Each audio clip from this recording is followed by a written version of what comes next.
Sly Stallone, Sylvester Stallone, Rocky. Rocky's story is this even, right? But Sly's is too. Sly's a good friend of mine. And when I first met him years ago, he was listening to my tapes and stuff, and he invited me over for dinner. We started talking. And I said, I've heard your story from other people, but I really love to hear it from the horse's mouth. I don't know how much is mythology, urban myth, and how much is true.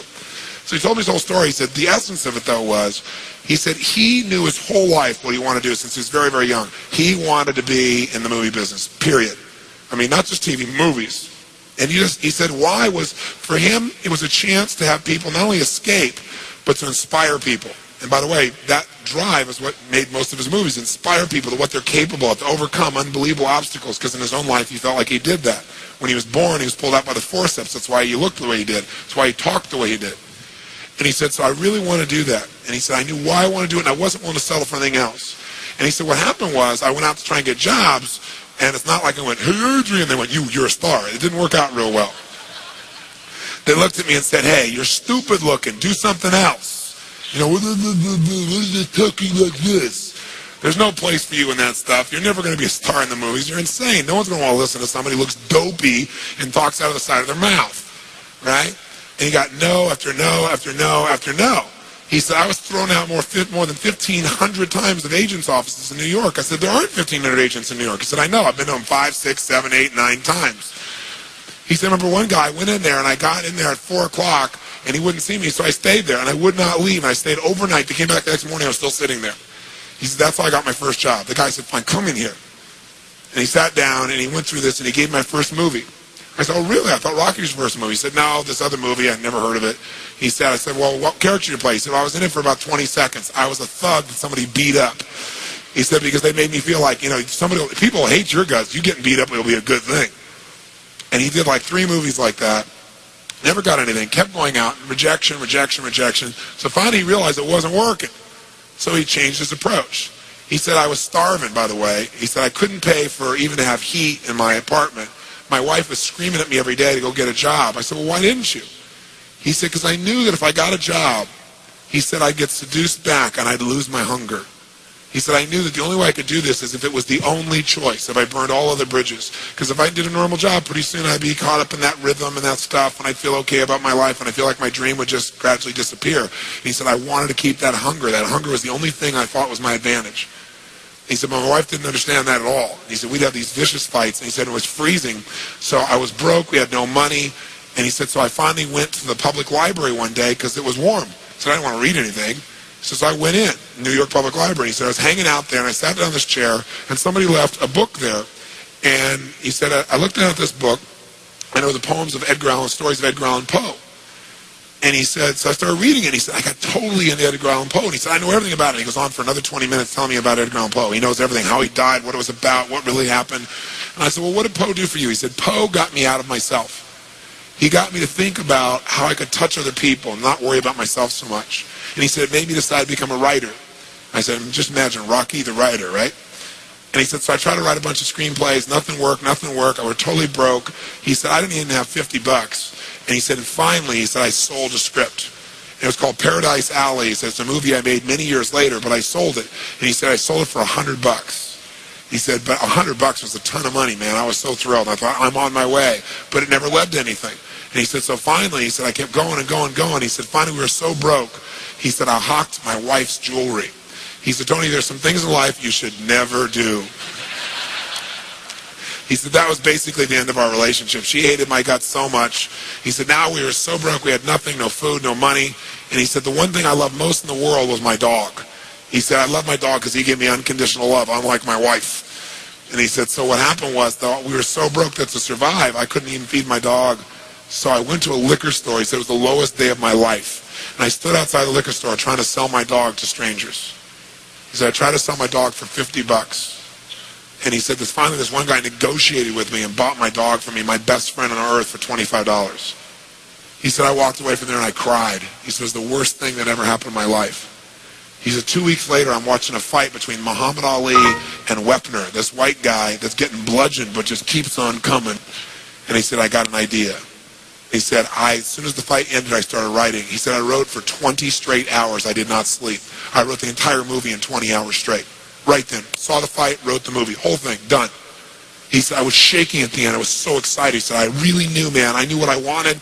I knew why I wanted it. He said, just like you teach that formula. He said, but I said, man, I took the action. Now it's time to deliver. And so he said, I went out and started trying to sell it to agents. And they all would read it, and they'd say, you know, this is predictable. This is stupid. This is sappy.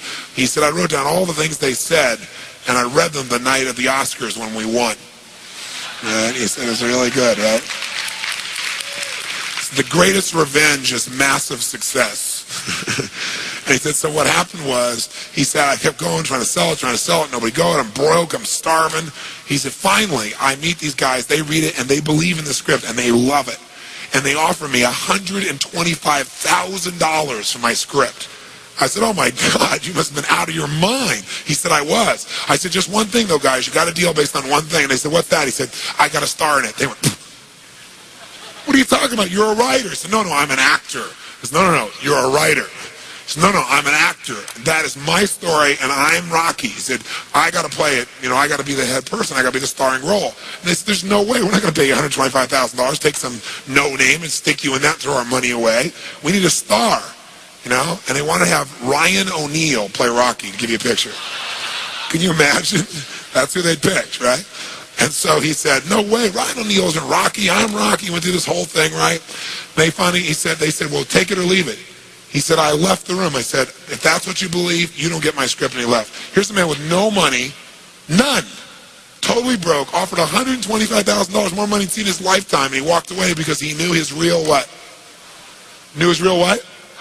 And why he wanted it. He was committed to it.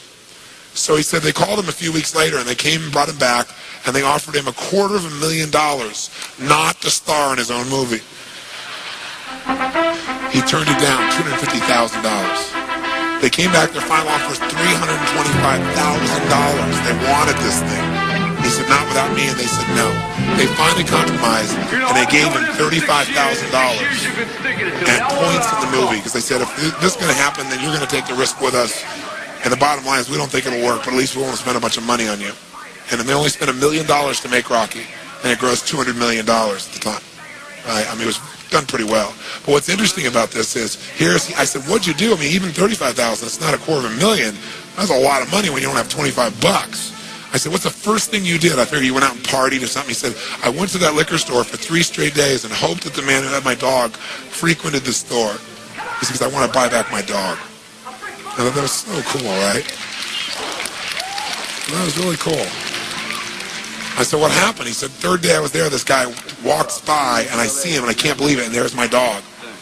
And I looked at him, and I said, sir, remember me? And he said, it had been about a month and a half by the time this had all come about. And he said, remember me? You know, I'm the guy who sold you the dog. And he goes, yeah, I love the dog. He said, look, he said, I was so broke, I was starving. He's my best friend. I'm sure you love him too, but I got to have him black. Please, I beg of you. He said, I'll pay you $100 for the dog. I know you paid me $25, but I'll give you $100. And the man said, absolutely not, no way. It's my dog now. You can't buy him back. Right? And Sly said, you know, Tony, you know, he said, know your outcome? I said, yeah. He said, I knew it. And he said, I kept changing my approach. So I went, $500 for the dog. The guy said, absolutely no way. He said, $1,000 for my dog. The guy said, no amount of money on earth is ever going to get this dog for you. I said, what'd you do? He said, I knew my outcome, right? Because he listened to tapes, kept to him. He said, I decided to take massive action. He said, I got my dog. I just kept changing my approach, so I got it. I said, what it cost you?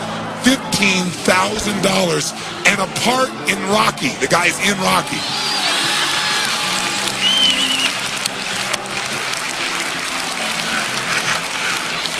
You know that dog in Rocky, Butt Kiss? That's Sly's real dog, right? That's the dog. He bought him back. So he put his dog in the movie, and he put the guy in the movie and paid $15,000 while he had $35,000. Isn't that pretty cool? Pretty awesome. Welcome to the Sama Ndango Show. So what's going to be your story? What difference are you going to make for being here? What difference are you making? Why are you here? What will be your legacy? Are you caught up in other people's drama? Are you watching too much TV? You know what it takes? Change your attitude. And of course, take a lot of action. And the results are inevitable. Remember, you are a star. And I'll see you at the next show.